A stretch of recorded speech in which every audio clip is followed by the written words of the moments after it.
Here we go. Hello, everyone. I'm John, your carnivore teacher and nutrition guide. Today, it is my privilege to introduce Daniel Trevor, a citizen scientist and wellness advocate who turned his own heart attack and type 2 diabetes diagnoses into a life-changing investigation into modern disease. His new book, The Unholy Trinity, or just Unholy Trinity, explores how three pillars of the Western diet, refined carbohydrates, excess sugar, processed seed oils, are fueling obesity, chronic illness, and metabolic dysfunction. Daniel isn't a credentialed doctor or academic, but he does bring something equally powerful to the table: life, lived experience, and fierce curiosity.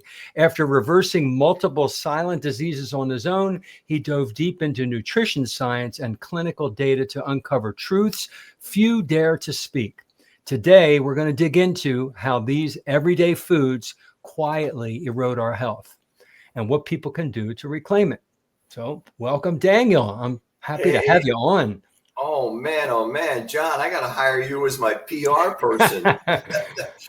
That's amazing. Thank you so much. I listened to Dave Mack and a couple of other people, Boundless Body Radio, and they do these amazing introductions, and I thought I need to do some better introductions.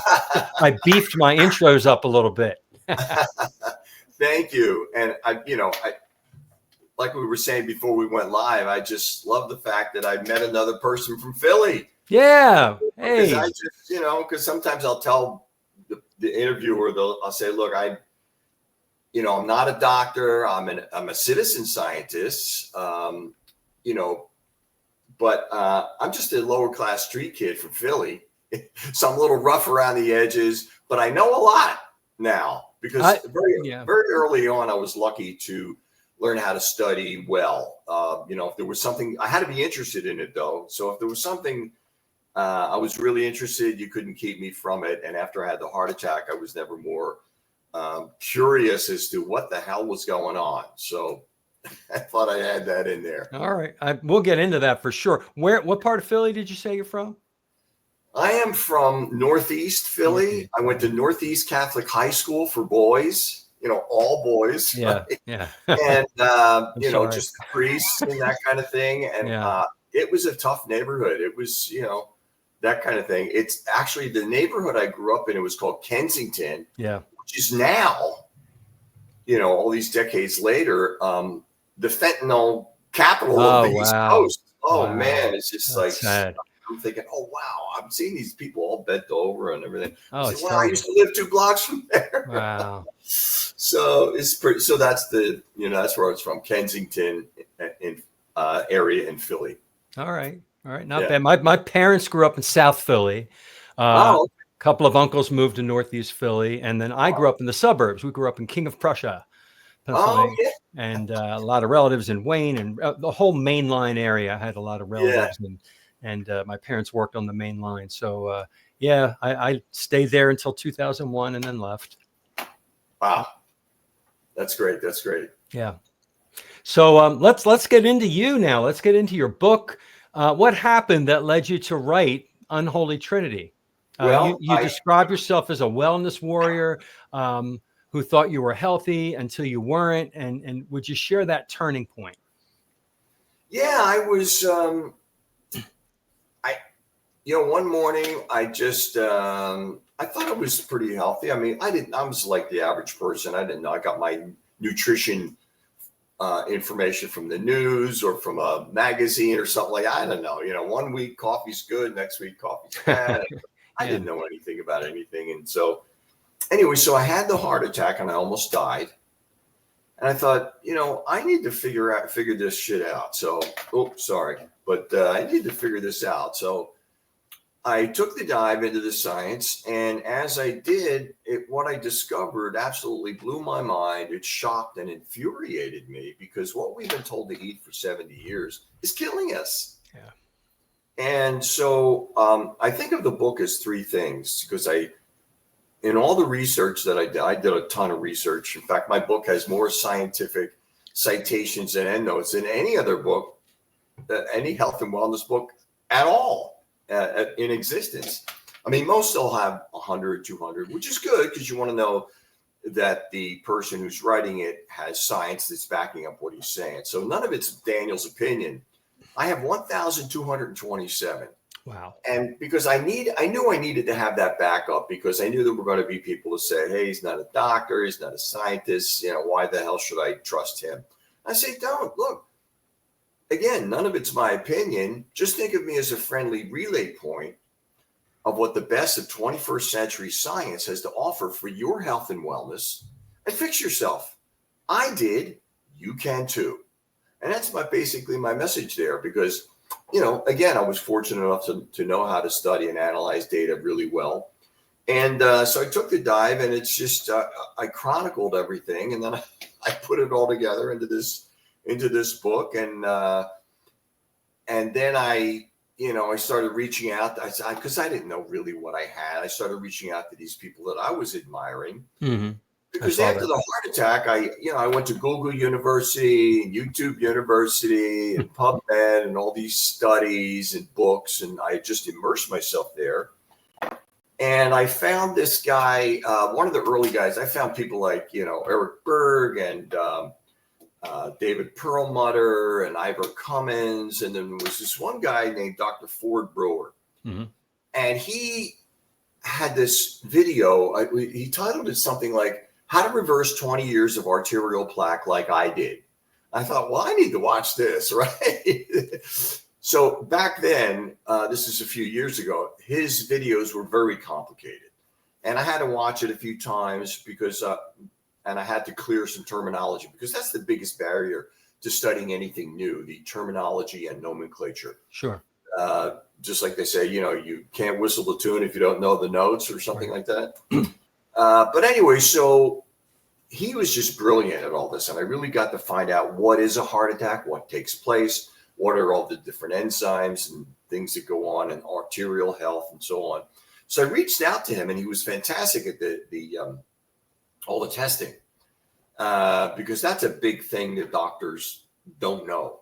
I mean, I know more about the right tests to do than most cardiologists at this point. I don't, take any pleasure in saying that. It's just that they're not taught these things in school. And he had taught thousands of doctors, taught and trained at Johns Hopkins. So I reached out to him and I said, hey, I'm writing this book. Would you write a chapter in the book delineating what are the most important blood labs and scans that anybody can buy online without needing a doctor's prescription? That way you yourself can find out if you got something lurking, ready to pounce, something that mom and dad had. Right. Because the genetics, if you got that in your genetics, that is coming at you. So you got to know how to avoid that, because there's the old saying, what is it? Genetics loads the gun. Lifestyle pulls the trigger. Right. Or keeps the safety on, right? Mm-hmm. Just because, I like that second part. I never say. I need to add that. I like that. Yeah. Well, it pulls the trigger or it doesn't. What's the safety on, right? Yeah. Yeah, and so first he told me later on. He says, when I first got your message about asking me about this and that you're writing a book, he kind of rolled his eyes. Oh, another guy writing a book, and then I sent him what I was doing, and he was impressed. And so I got him. He wrote that chapter. That's my chapter 22. He calls it "Don't Guess, Test." And back to the thing about the doctors not doing the right testing. See, they're not taught these things in medical school, and I don't know why. I have my suspicions, but the thing is that you don't. It used to be where doctors would get to know you. They'd know your family, how many kids you had, and all that. But now it's like the average visit is like 6 minutes. And how much education can you learn from, about diet and exercise? And they don't know anything about that anyway, because they don't get taught that in school. They get maybe a week or two of nutrition. And what they get is the food pyramid, which is what caused my heart attack, the food pyramid, right? Right. And so, and plus, you got to remember that, and I'm not pointing any fingers, but the medical schools are funded by Big Pharma. They don't want them talking about nutrition. They want them reaching for the prescription pad. They don't want to be talking about keto, carnivore line diet, what is the ancestral way to eat that before we had all these diseases and everything. And so I think that's part of it. And believe me, I'm not demeaning any doctors. I think doctors can't be the doctors, the kind of doctor that they set out to be. Because, especially when I think of the 24-hour heroes, I call them, working in the ERs, they're setting our bones and suturing up our wounds and, removing bullets and steering wheels from our chest. I think that's when we should need a doctor, when we have accidents, injuries, or if we have an infection that we can't clear. Modern medicine, we have some wonderful medicines for that, but that should be it. Yeah. And absolutely. Most of the a lot of the issues are metabolic related. They're diet related. And it's really sad. That's so powerful what you just said. Yeah, metabolic. It's all metabolic. And that's why I covered that in the book. Right. A lot of people go, okay, metabolic health. What is that? So I dive into that and explain what that is. Because a lot of people go, oh, yeah, I want to be metabolically healthy, but they don't know what that means. Right. Yeah. 5 metabolic markers that they need to make sure that those are in good shape. And so anyway, I took the dive. I started to repair myself, but what I discovered with all the testing was, because I got a lot of tests after that, after I found out about Dr. Ford Brewer and all these other geniuses that are on the cutting edge of modern medical science, I found out that I had 4 comorbidities, which I got to tell you about. First of all, I didn't know that if you have heart disease, you automatically have a diabetic physiology. You're either heavily pre-diabetic or type 2 diabetic. Oh. Usually type 2 diabetic. In other words, you can't have heart disease without having some degree of a diabetic physiology. I didn't know that. There was a guy back in the 70s, Dr. Oh my God, what's his name? Joseph Kraft. And he had discovered, after doing thousands of autopsies, that he discovered that the process of diabetes was atherosclerotic. In other words, it was in the arteries. And his work wasn't really confirmed until a few decades later. And I went, wow, that guy was right. Because he had this book back in the 70s called The Diabetes Epidemic and You. But a lot of, it was just one of those things that, had to be put down because powers that be kind of thing. Because Right. What happened in the 60s and the 50s with regard to, saying there was this guy, Ansel Keys, which I'm sure you heard about.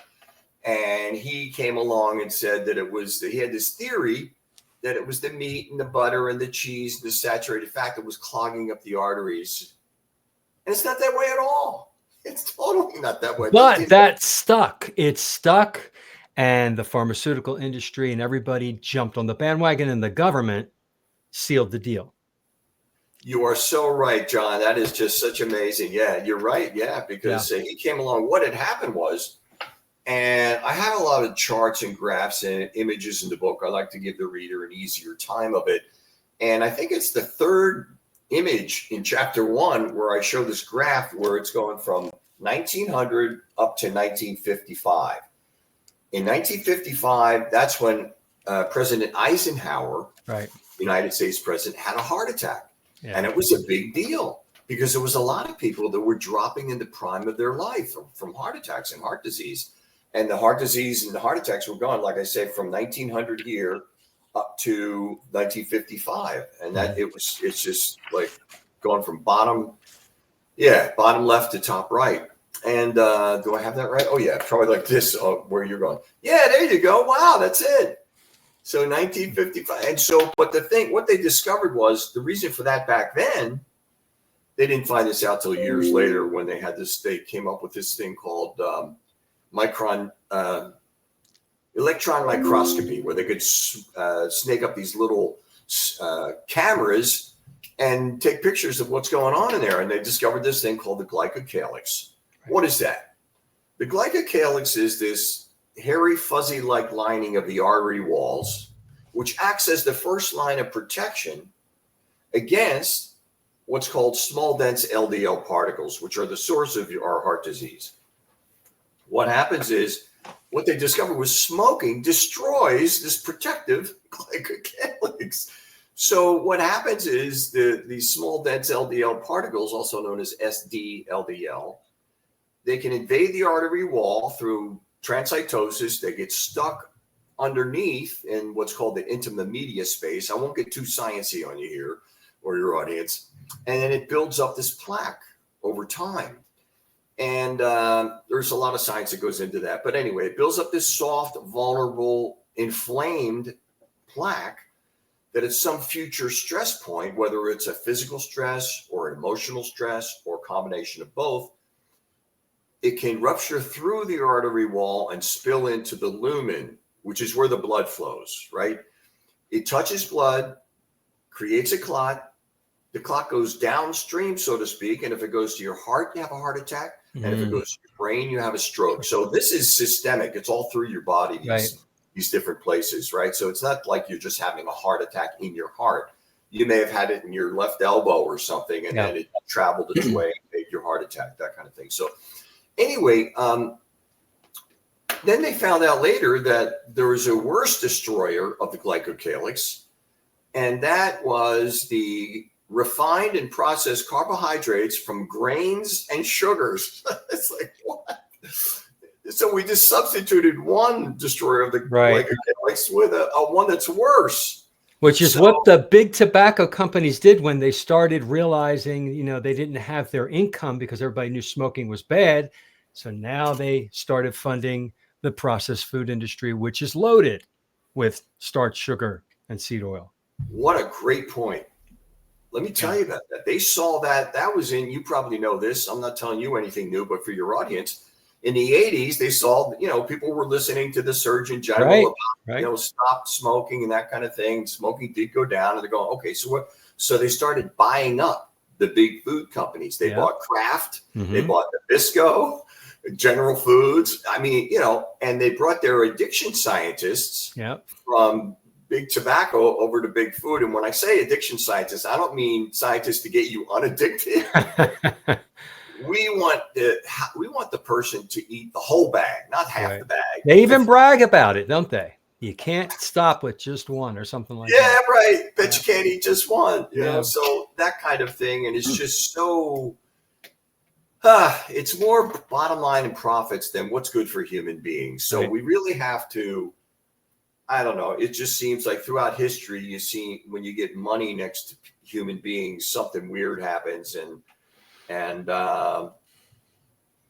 some of us, can't resist going the unethical way. Right. But that's a good point made about that. Greed, money, the root of all evil. We've heard it so many times, and it is very true with human nature. With sad. Yeah, exactly. So anyway, what they found with regard to that, what I discovered was when I got all the right testing, is I discovered that I was a raging type 2 diabetic. Oh gosh. Well, here's the thing. I was amongst the 1% of the population that can be on the slim side and still be type 2 diabetic. Because the first sign usually is you're overweight, you got belly, you got, or you're obese. And that's how you know for sure.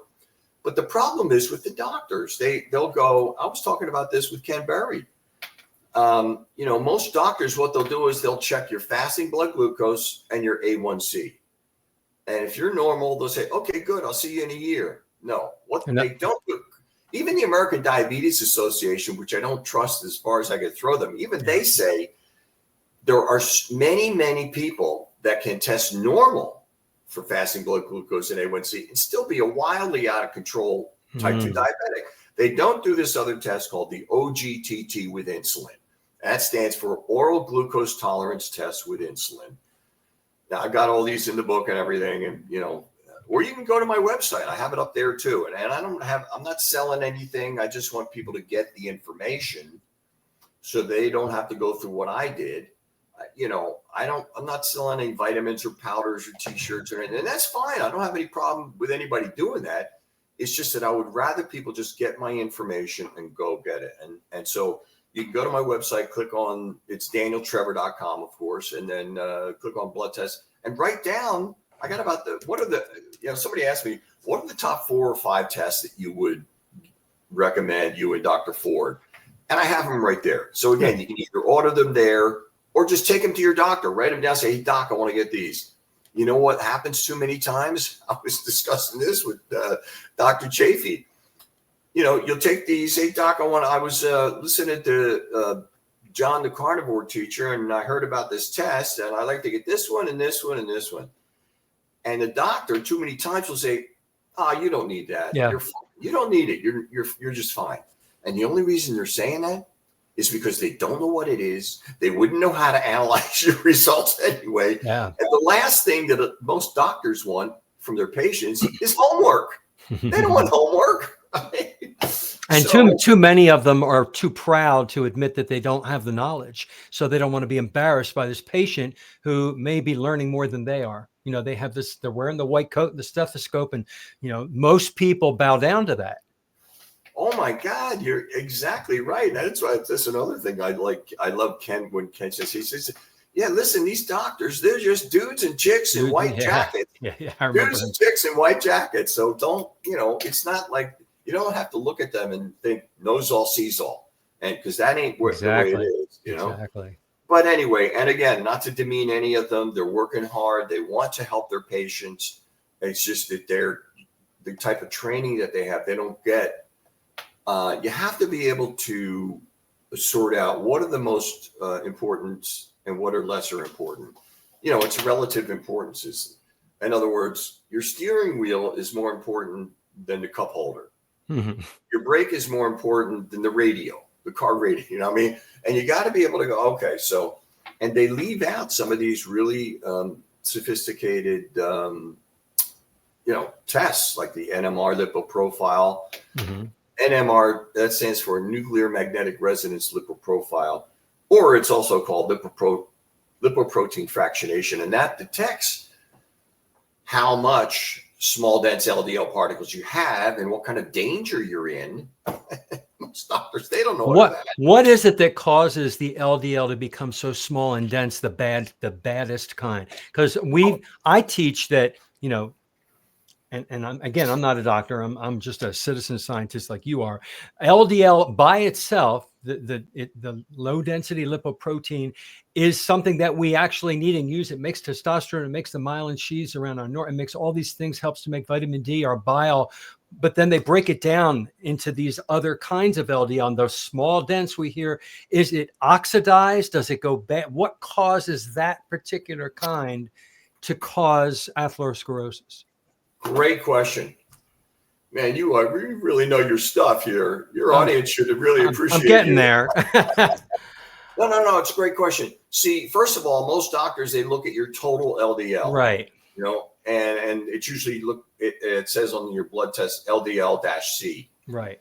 And they don't ever look at, see, there's two types of LDL in that. There's pattern A, which is the large, buoyant, fluffy benign LDL. And then there's the small, dense LDL, which is the pattern B, which is the dangerous one that does cause oxidation. And it can more easily invade the artery wall, get stuck underneath, and you start taking, it's in a place where it shouldn't be. So we start taking friendly fire from our immune system. Okay. Monocells, neutrophils, you know, and then eventually foam cells, macrophage, that kind of thing. And it builds up this soft, inflamed, dangerous plaque that is the cause of the heart attacks. And to fully answer your question is, what causes that is mostly it's the refined grains. Right. And when you push your, see, I think I start getting into this on page 2 of chapter 1. It's so important. I said, look, you have to know the two most fundamental players in the processing of any food that you put in your mouth. And that's glucose, also known as blood sugar, and insulin. You eat something, your blood glucose goes up. And then the pancreas senses that and secretes insulin to bring it down, keep it in a safe range. Normal process that happens throughout life. But when you start eating the wrong foods and too frequently, or both, you know, 3 meals a day, 3 snacks and all that, and the wrong foods, your glucose levels and your insulin is going to be elevated hour after hour, day after day. And within 8 days, one test found, you're at least pre-diabetic. You have what's called hyperinsulinemia or insulin resistance. Hyperinsulinemia is just a fancy sounding medical term for, well, it's hyper, too much, insulin. Emia means in the blood. Hyperinsulinemia, too much insulin in the blood. So when that happens, that you quickly develop what's called insulin resistance, in that the cells which need insulin, they start to reject or resist it because there's just too much. There's an overload. Hey, we already got enough clothes in this suitcase. Go somewhere else. It's just they push it away. And that leads to your inflammation, arterial inflammation. Mm-hmm. And when I say that, of course, that means it's going through your whole body. And then you start to restimulate what is in your genetics. And then in 5 years, 10 years, maybe even longer, you're going to start to manifest what mom and dad had, what grandma and grandpa had. So that's why having a diabetic physiology is the source root cause of heart attacks, strokes, certain cancers, PCOS, cataracts and blindness, Alzheimer's. I mean, the list goes on and on. It's just crazy. That's why I've labeled it in the book. I call it the gateway disease. It really is. And since you said that, can you say that chronic high blood sugar is a precancerous condition? Yes, absolutely. No doubt about it, as we used to say in Philly. And that's because cancer feeds off of what? Glucose, mostly. Yes. Glucose yes, and that's right. Yeah. Yeah, exactly. Yeah, pretty scary stuff. Loves sugar. And in fact, that's how they detect it. They have what's called a PET scan. Yeah. That detects the amount of blood glucose and sugar in your body. And don't they have it's like a little sugar marker that's like they tag it and it's glucose, and then where they inject it, because it's glucose, the cancer just sees it and devours it, and then it lights up. That's right, That's brother. just You got amazing. it down. You know how so many people don't know this. They've never heard of this, and they've even in hospitals, they're feeding cancer patients fruit juice and fruit cups and desserts. I know. There's bread. just that's why I just love what you're doing, getting the word out there. If we just got people to look, I tell people, look, you don't have to be carnivore or lion diet or whatever. If you just remove the unholy Trinity that I call the carbs, the sugar, and the oils, you'll be a lot better just there. And the full title of the book, by the way, is Unholy Trinity: How Carbs, Sugar, and Oils Make Us Fat, Sick, and Addicted, and How to Escape Their Grip. Because, I was there too. There were certain, one of the tips I give is, look, you got to make a list of what are the things that you can't live without. How long is that list? I got to have this, this, and this. I can't live without that. Your first task is to first acknowledge that, whatever's on that list, and then you have to find a delicious, healthy substitute for it, something that you can live with. Okay, I can live with that. Instead of the grain pizza, I can make something that's made out of almond flour, until you can get away from all of it, because as you make a transition, your taste buds and palate will change, as you know. I'm so glad you said that, because I call it remove and replace. And when you're first starting, it's like a death in the family. You've had this in your life so long.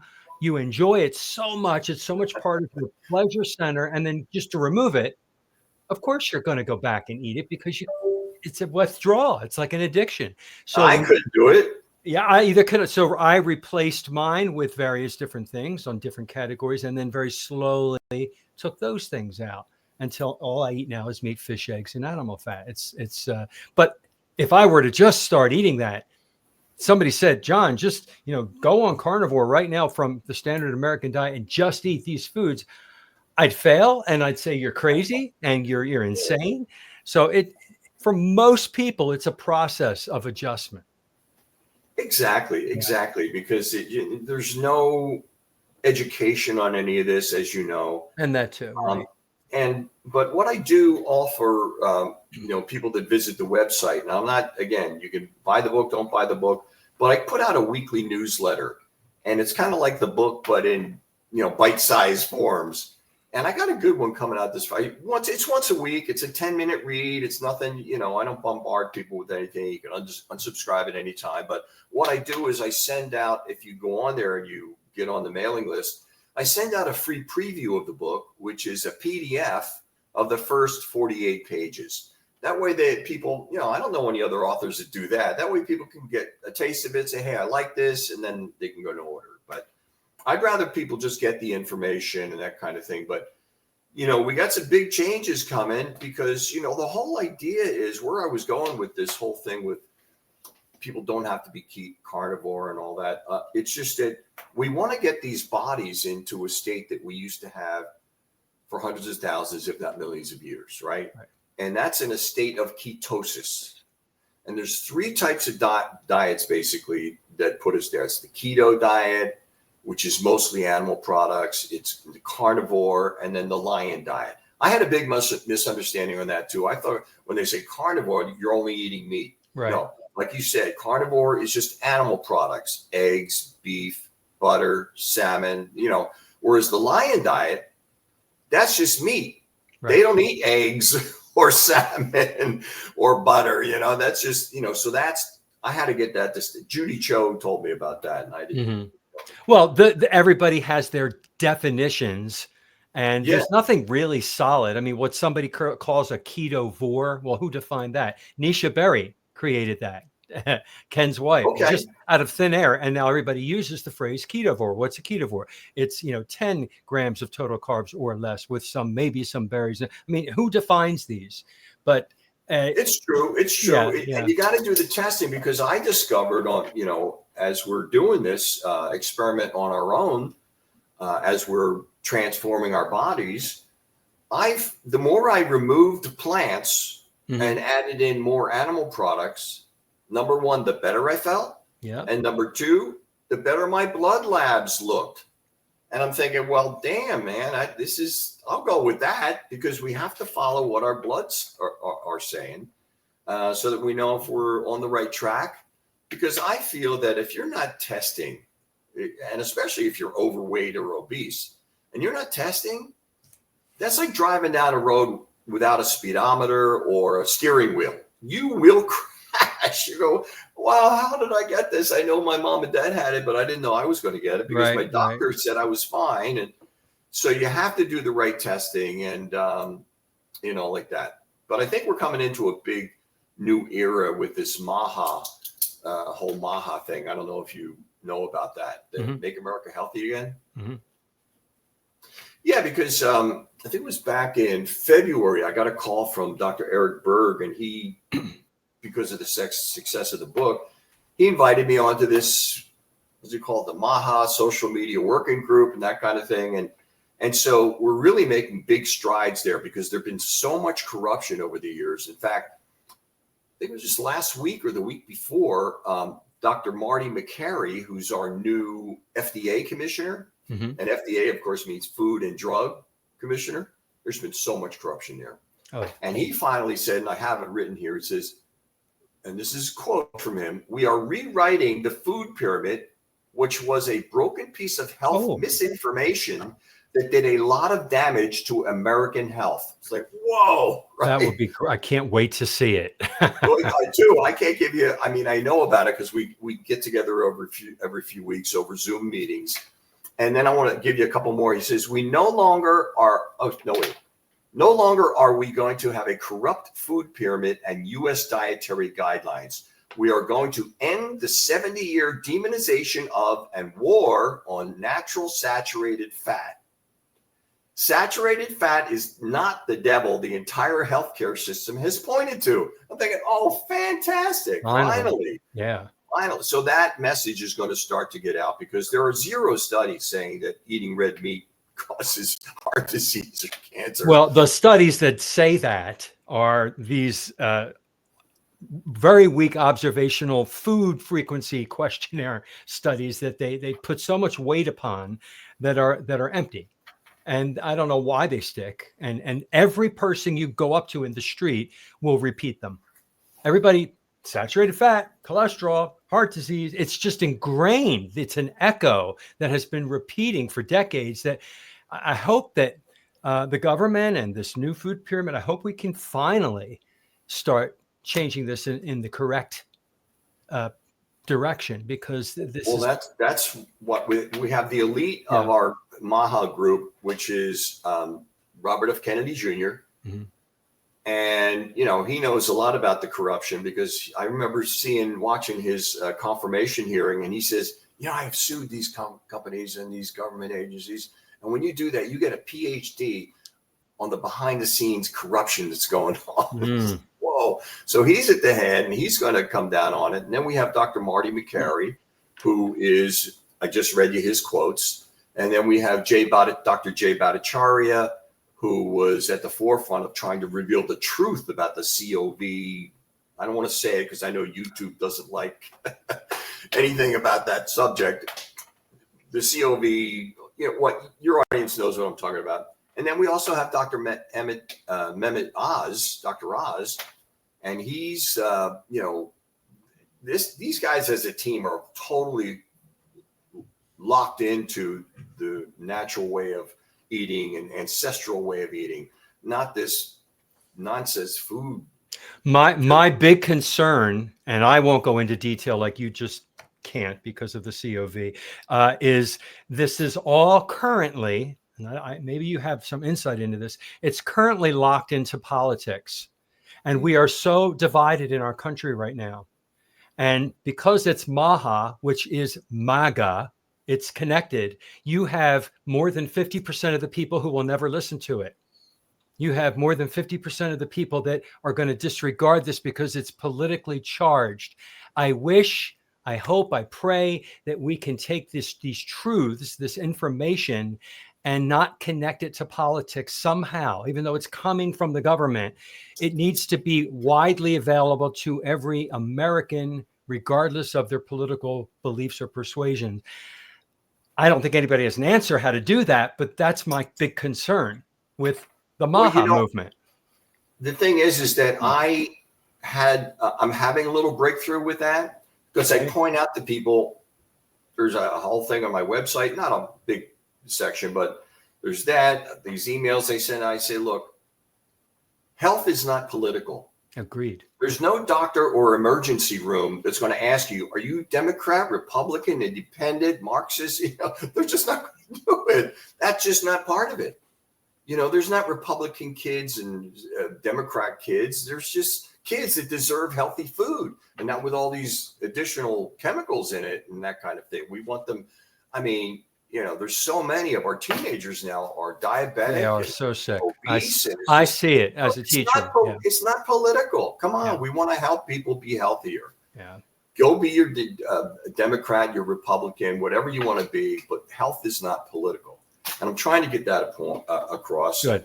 And I think a couple of people told me that, hey, you know, when you wrote that thing, that really, my so-and-so, won't say which party, they said, yeah, that makes sense. Yeah, health is not, no doctor's going to ask me if I'm, what political party I'm with. We just want you healthy.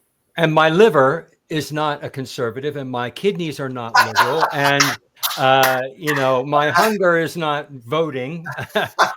So I did a video about that. I said, you know, it was a whole video about politics and nutrition. And I said, politics and nutrition, you know, my body chemistry doesn't choose a candidate. It just wants nutrition.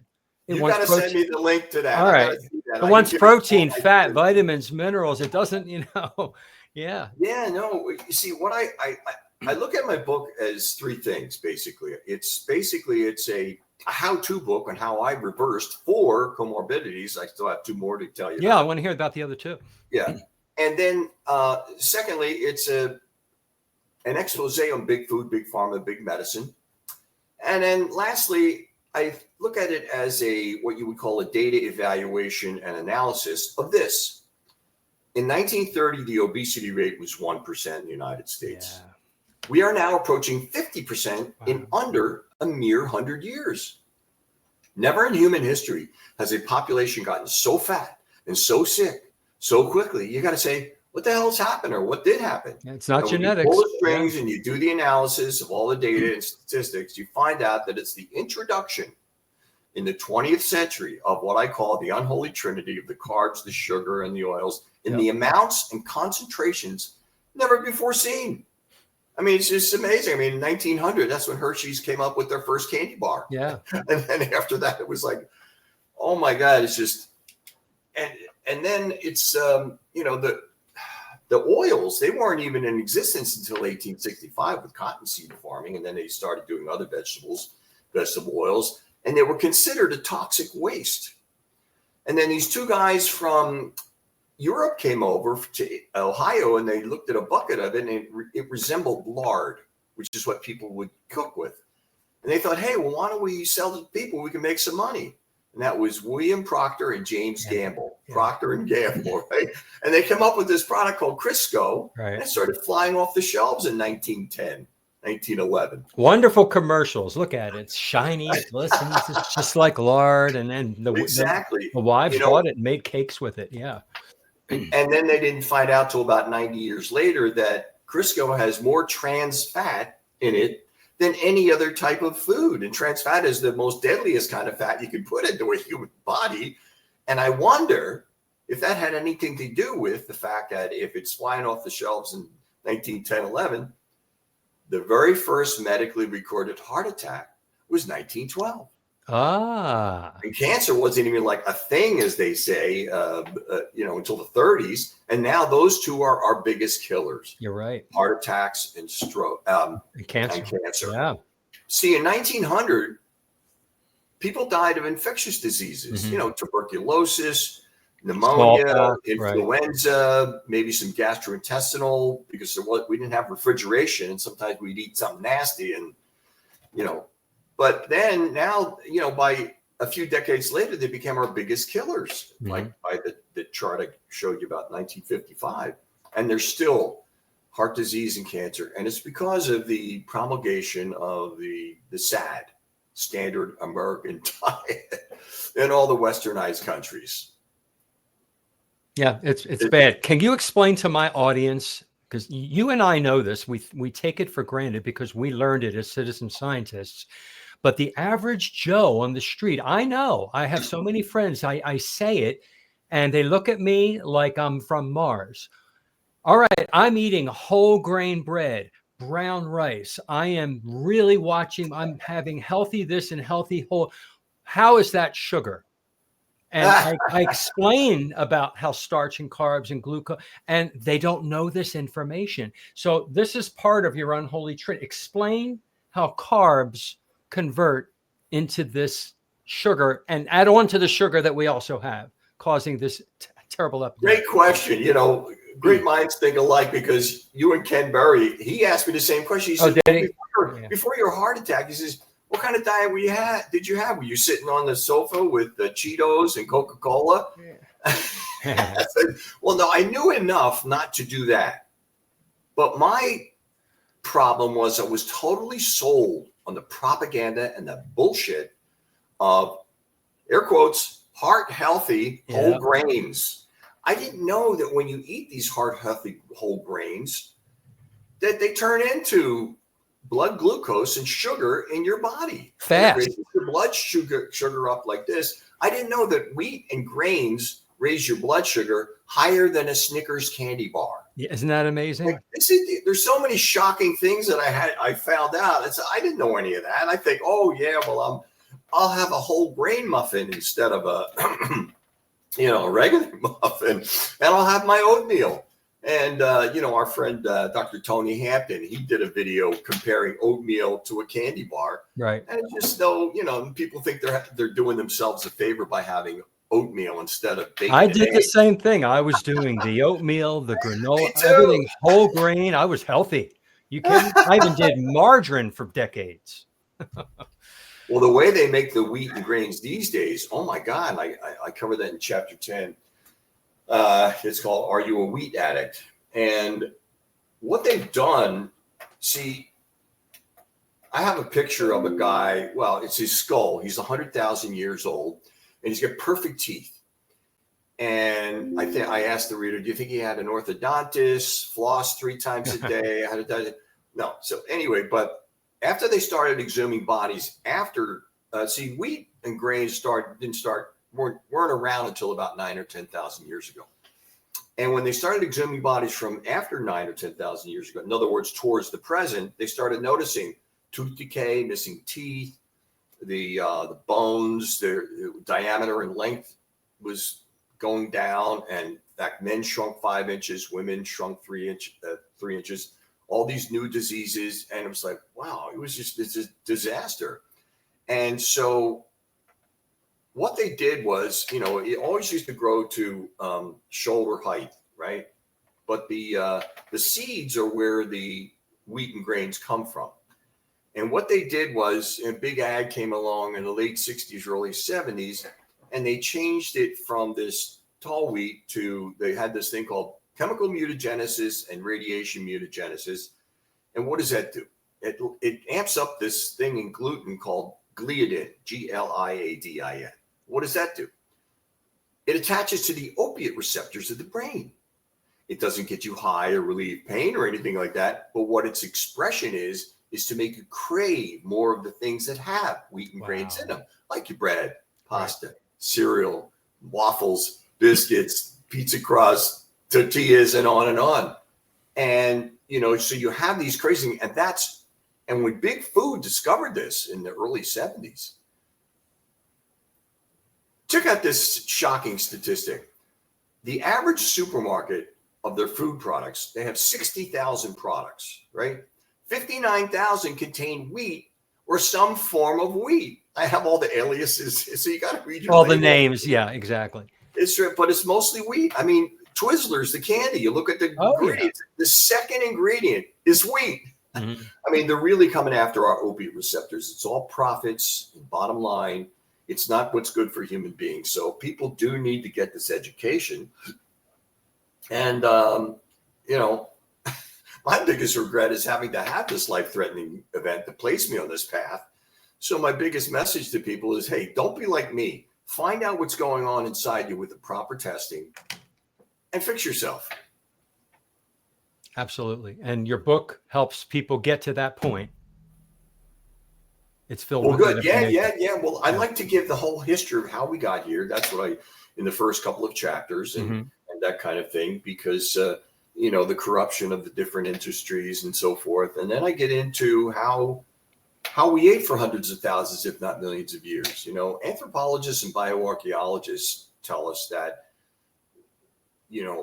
for 2.6 to 4.5 million years, I think it's a lot longer, we became the apex predator, and our diet mostly consisted of what we could catch, kill, and eat, nose to tail. What we might occasionally pick off a tree or a vine or that kind of thing, but only when those berries were in season.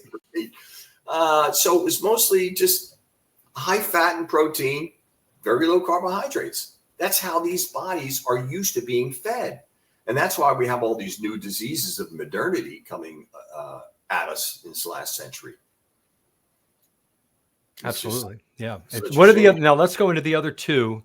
That you Yeah. What I had was the first one was you heart disease, diabetes, type 2 diabetes. So what are the other? Yeah, I was a type 2 diabetic, which caused my sick arteries.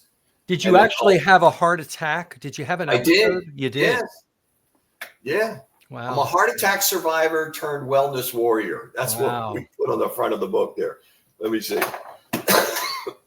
Heart attack survivor turned wellness warrior. Yeah, there we go. There it is, yeah. But anyway, so and then I discovered that what I would do was each morning I'd get up, I'd have this heart healthy granola that had to have at least 50 or 60 or 70 carbs in it, just right there, which is way more than I get any day now. Sometimes I get no carb.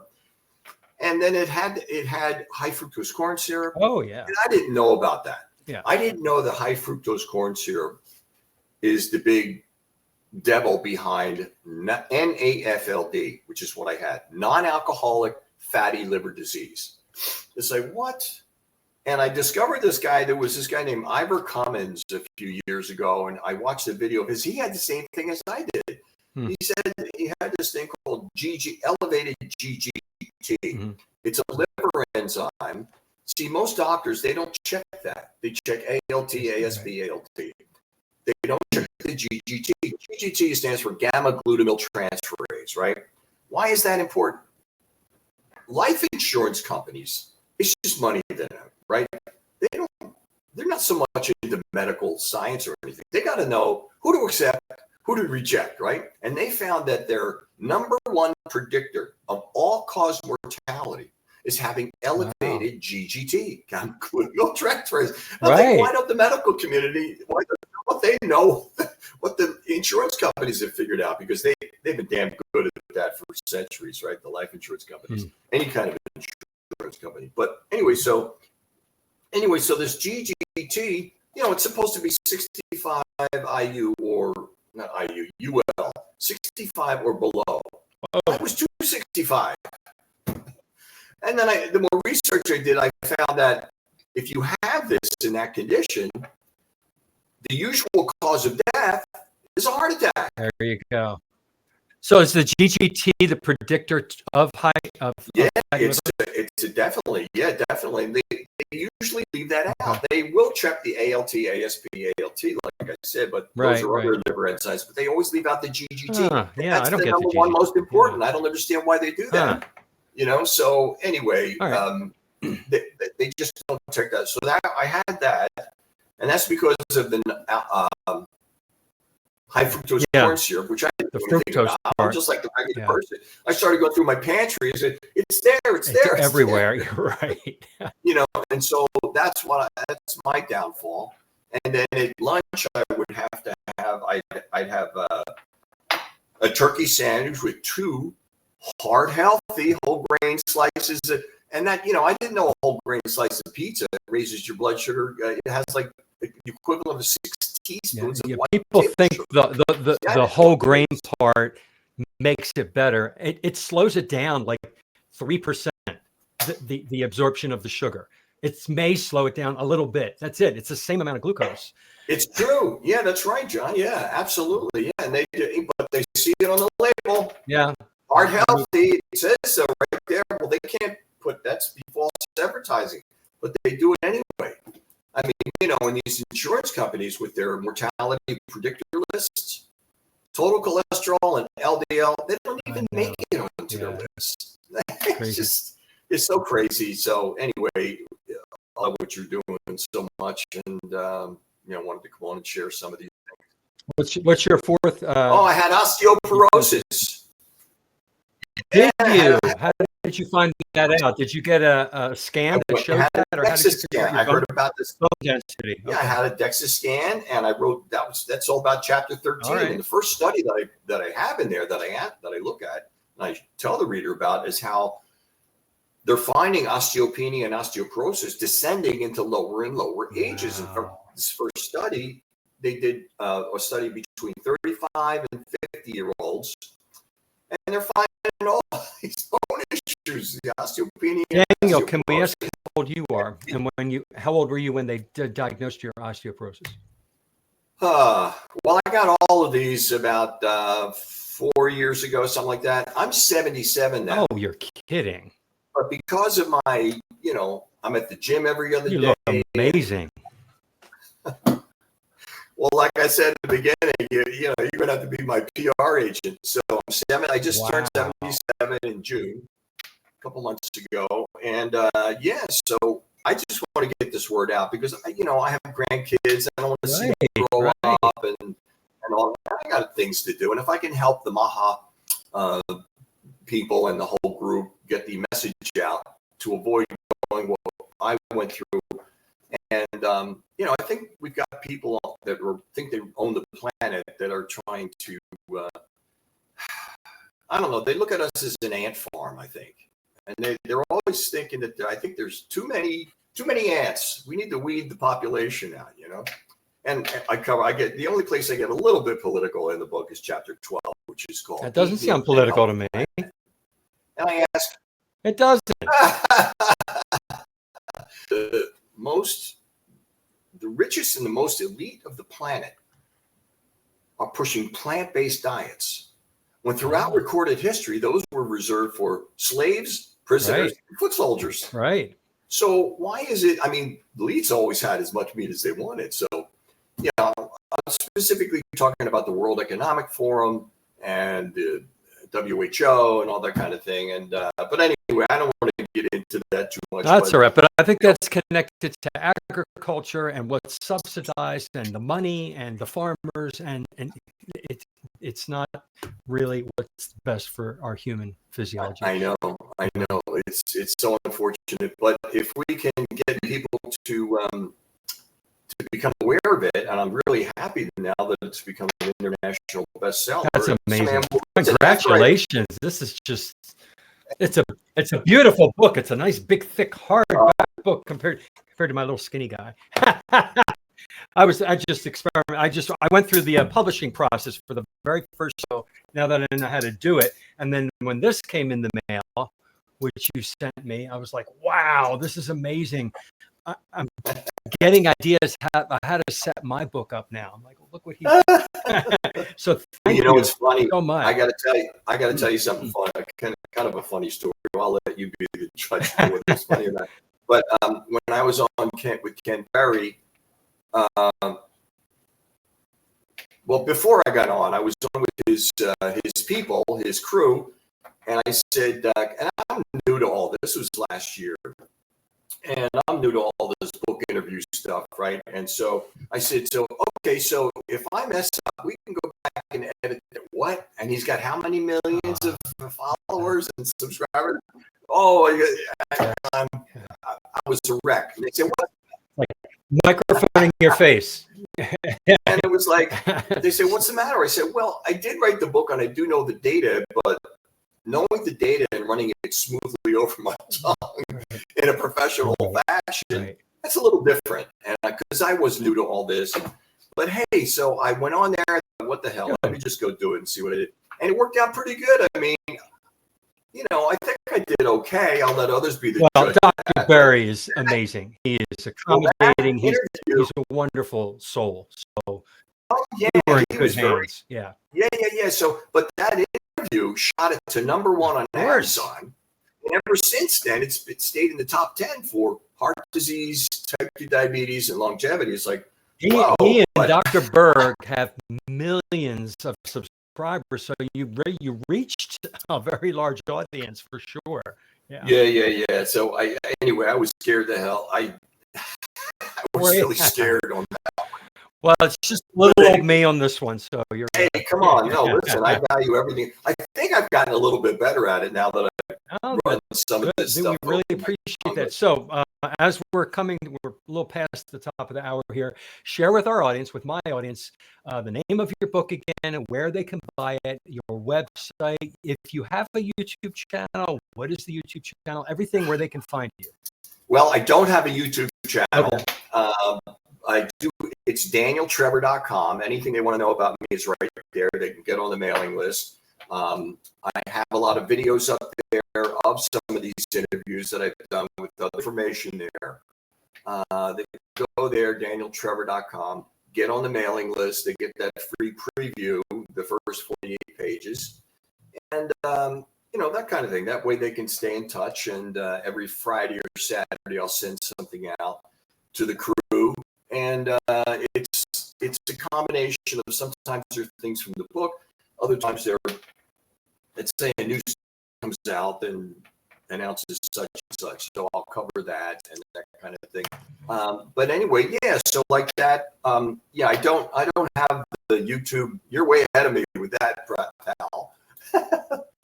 It's easy if you want to get started, but you sound like you're really busy with the book and the book tour and everything. So, but yeah, if you wanted to venture in there, it's look at how Dr. Berry and Dr. Anthony Chafee, look at how these people have influenced so many people. You can reach a lot of people as well on social media like YouTube. It's really powerful. It's true. I got to do it. But I got to hire a team for that because I really don't have the time. I do need to hire a team, and I'm getting some advice about that. So anyway, but you're right. In order to help get the word out, it helps. It's a little more. It helps a little more. But you're on other people's shows, and people are seeing you like on this. So you're on YouTube. You just don't have your own channel yet. Yeah. Or you can go to YouTube, just type in Daniel Trevor. And all the interviews come up. Absolutely. How many interviews have you done with people about your book?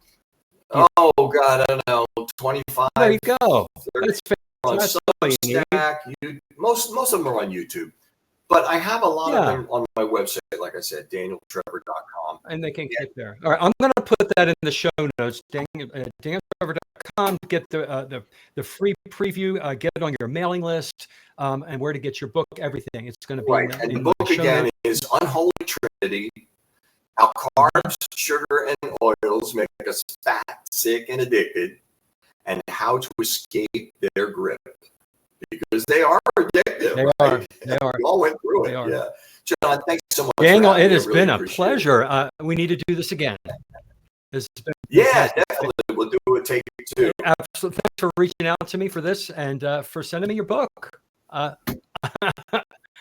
started reading it. It's a big one, so I got to give myself a little more time, but I'm going to get through it. No rush. Sure. My biggest advice to anybody with the book is don't speed read it. Take your time. And I don't mean to brag, but there's something important on every page. So just take your time and digest it. Don't say, because I know a lot of people like, oh, I finished that chapter and I finished this chapter. Just take your time. Just absorb the information. I'm sure that you feel the same way. I put the bookmark in, and it takes me forever to get through a book because I don't read it all at once. I can't. I lose. I do it when I have time, and it's spread out over a lot of time before I get through a whole book. Yeah. Great job. All right, Daniel, thank you so much. Stay on here after I end the recording so we can do a proper goodbye. All right, audience, check out the show notes. Hit the like, subscribe, and share, and send us to other people. This is a fantastic interview. Take care.